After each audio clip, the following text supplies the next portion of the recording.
Now at 7, a Metro Atlanta Police Department now under fire for how it investigated an alleged attack and home invasion. So what happened? He kicked in the door. I ran. He choked me out.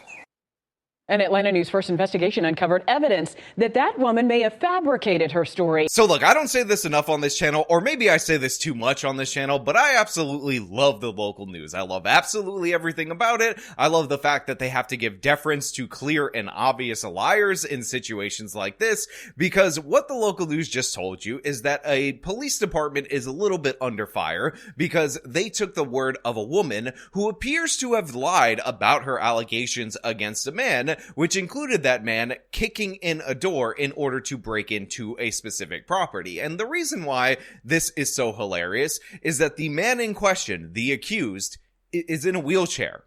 He quite literally is physically incapable of kicking in any door at all whatsoever, yet we have to pretend that this woman may have lied, may have exaggerated about the situation to which she called the police for, and the arrests against this individual may have been a little bit, just a tiny bit, not called for in this particular situation. Greetings and salutations, everyone. My name is Sean, and today we have an absolutely crazy story out of the state of Georgia that we are going to break down. But before we do, I want to thank everybody who supports this channel via actualjusticewarrior.com/join.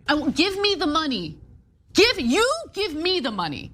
Okay? 536, just confirming you're advising to go 20 front door. College Park police respond to a home in June 2024. Oh, thank God. All right, how you doing? After Catherine Jensen says her ex-boyfriend attacked her minutes before they arrived. So what happened? He kicked in the door. I ran. He choked me out. Tried to get the keys from my hand of my truck. So he grabbed you by your neck? Mm-hmm. I handled him myself. I'm too small. You say he kicked the door in? He did. So to be fair to the police in this particular instance, when they first arrive on the scene, they do not know that the suspect that they're about to make an arrest to is actually a man in a wheelchair who had been in a wheelchair for 25 years. They are being called into a domestic situation. They're getting her version of the story, but I do find it to be absolutely hilarious that not only did this woman say that he kicked in the door, which he's physically incapable of doing, but then after she was choked, which is possible, he could have engaged in that. We don't know. It's alleged, I guess. She then tried to run away, but couldn't get away from this person who's in a wheelchair. She couldn't outrun a guy who can't use his legs. This is the story that this woman put forward to the police. And again, when the police ended up investigating this a little bit further, when they ended up finding this individual, they didn't think, oh, we're obviously being lied to. They decided that they were going to initiate an arrest that went about as comically as you can imagine, but we will save that for a little later in the video. We're going to save the instructions that they gave this man in a wheelchair for a little bit later. Charles Reed is the man Catherine claimed broke into her home and assaulted her. She said I kicked in the door. And why is that a problem? Because I'm in a wheelchair and have been for 25 years. Oh, come on. Charles cannot move his legs. He's paraplegic following an accident when he was a teenager. Andrew Fleischman is Charles' attorney. She describes that he's of average build, Tall, short, Average height. that he has brown hair, that he's in black clothing, so all black. I want to say yes, sir. but not that he's in a wheelchair. Never mentions it. And that is probably the number one thing you'd mention about somebody. Especially as they're running away. On foot. I guess he took off on foot. I mean, come on. Seriously, people, come on. She quite literally told the police that he ran away on foot. And the opening of this local news segment about a guy who was arrested for domestic abuse where he kicked in a door, was able to chase this woman in such a way that she couldn't run away from him, and then took off on foot is about how she may have lied. She may have misrepresented some of this information. She may have not been 100% honest in this particular tale. Charles and Catherine did date, but it was more than 20 years ago. They never kept in touch. He's been married for a decade with a newborn. And the day of the alleged attack, Charles says he was at a dinner party with friends. Did police contact you at all? No, not at all. Not a single time. You didn't get a phone call? Not a phone call. You didn't get an email? Not an email. Not a visit. No one questioned you about this. Nope. Now again, this is where things get even more ridiculous, and I don't know the motivation behind this particular case. I don't know if this woman, who looks like, if we're being perfectly honest, one of those meth whites, decided to look this guy up on Facebook, realized that even in a wheelchair he's happily married, enjoying his life, and decided that she wanted to enact some kind of bitter petty revenge against him because of the state of her life as opposed to the state of his life. He seems to be really happy, really enjoying himself, but for whatever reason, she decided to make this call, have the police show up, tell them this in the body cam. She must have forgotten that he was crippled in a wheelchair. He had been so for about 25 years. They said that they dated 20 years ago, so maybe she thought he got better. Maybe she saw somebody lay hands on him and him heal and walk up out of that chair, but obviously something is gravely off in this situation, and then the police, for whatever reason, take 9 months to decide to go after this guy, and even that's me stretching it because he ended up emailing them saying, hey, why do you got a warrant out for my arrest? And that's when they decided that they were gonna go and get this guy because he's a very bad man. He committed this very bad crime. And even though he's in a wheelchair, that is not gonna deter us from believing that he kicked in a door, attacked somebody that he hasn't dated for 20 years, and then escaped on foot. For 9 months, Charles says he had no clue officers had a warrant out for his arrest for aggravated assault until the federal government alerted him when he tried to renew his passport. So he emailed Officer McKinley Boletti and set up a time to meet at the police department last month. Then I finally go up there literally knowing absolutely nothing about it. I essentially surrendered myself because I was that innocent. According to the body camera video, Officer Boletti questioned whether he was actually disabled. Unfortunately, you do have the warrant out for your arrest, so I'm going to have to place you into custody. Is this a joke? Charles warned the officer putting handcuffs on would likely make him fall because of his paralysis. I'm sitting there literally exactly like this in my chair. And so he handcuffs me and I'm like, hey, like just FYI, like I can't move. I literally can't. I don't have muscle control. It's too late. Oh my God. Oh my God.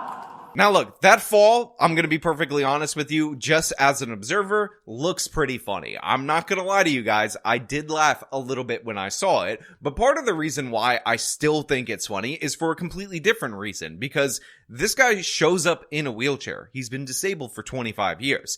This officer has the report that said he kicked in the door, he ran away on foot. The guy's like, yeah, I'm actually legitimately handicapped. He's like, I don't know if I believe you. He's like, I'm gonna put handcuffs on him. He's like, just so you know, I don't have control of my lower extremities. It's difficult for me to move. And if you bind my hands, I will fall out of this chair, very likely. And the cop thinks, you know what? I'm actually a genius. I'm actually really very intelligent. I have a 10,000 IQ. And what I'm going to do is test whether or not you're a handicap. I'm going to test whether or not you're a cripple by doing the exact thing that will result in you falling, that could result in a serious bodily injury, because, you know, I'm Mr. Dumb Cop. Now again, on this channel, we are often very much in line with the police when they are in the right. Again, this is a distinction that a lot of people don't seem to understand, but they can make mistakes. They can participate in epic fails, and periodically we check in on bad police officer activity, and this is a perfect example of that bad activity.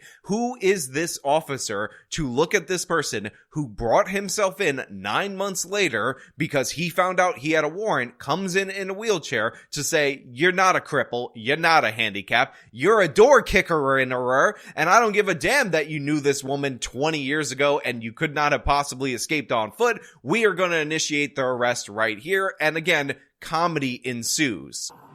I mean, I could have broken my hip and died, like, very quickly. How did they respond? They literally sat there and just watched me writhe on the ground. The officer still didn't believe Charles was disabled. Neither did his supervisor, who never put his eyes on Charles before saying this.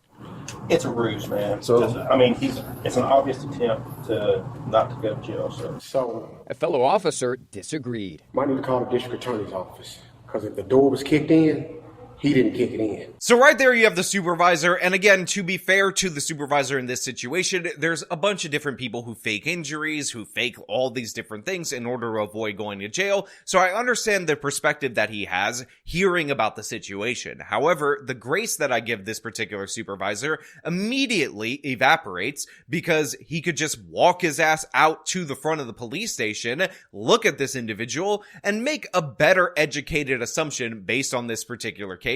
And what ultimately ends up happening is that this officer right here ends up coming out and he says, hey, I have a theory. I have a crazy crackpot kind of idea to throw out there. Maybe, just maybe, this was a false police report and this guy who we've left on the floor now for God knows how long in handcuffs as he's writhing in pain. Maybe he's completely incapable of kicking in a door. Maybe we shouldn't be, a bunch of dumb idiots. Maybe we shouldn't be a bunch of not smarts and think to ourselves that this guy who rolled up in here in a wheelchair very likely did not actually commit this crime. And if he did, why would he come and basically turn himself in a wheelchair as if that was going to fool anyone beyond maybe like 10 minutes. Maybe we got this one a little bit wrong. Maybe you, officer dumbass, are going to get us in a lawsuit because obviously he's still on the floor writhing in pain and we should probably do something about that. And the other officer's like,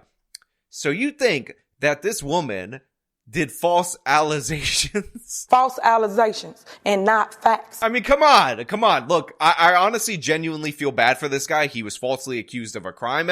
And honestly, if he was not in a wheelchair, then likely this would have gone even further than this particular situation. But the comedy surrounding this is just too much for me to ignore. How am I supposed to take this seriously when you have a bunch of bumbling officers making an unbelievably stupid error right before my eyes? Am I just supposed to pretend that this is not hilarious? Am I just supposed to pretend that the officer who, again, got the email from this individual, agreed to this meeting, is not a complete and utter idiot that doesn't understand context and situations and whatnot? He started to hurt me about March of this year. And A year before Catherine claimed Charles assaulted her, the Noonan Police Department, about 30 miles away, arrested her for theft and forgery after allegedly filing a false police report claiming someone stole from her.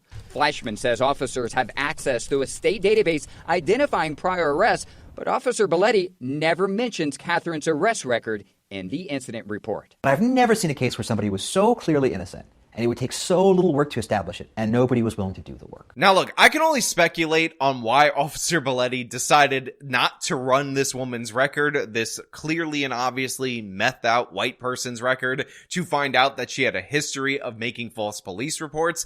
And honestly, I don't really care whether he was not qualified to be a cop, whether he's an absolute idiot, whether he just buys into the believe women narrative no matter what. It makes no matter to me, because what he ultimately ended up doing is, first of all, providing cause, in my opinion, for his dumbass to be fired, but also he provided cause for a lawsuit against the department that could have been avoided with, 3 seconds worth of, let me look up the background of this individual that I'm interviewing in this situation. it was a tumultuous relationship.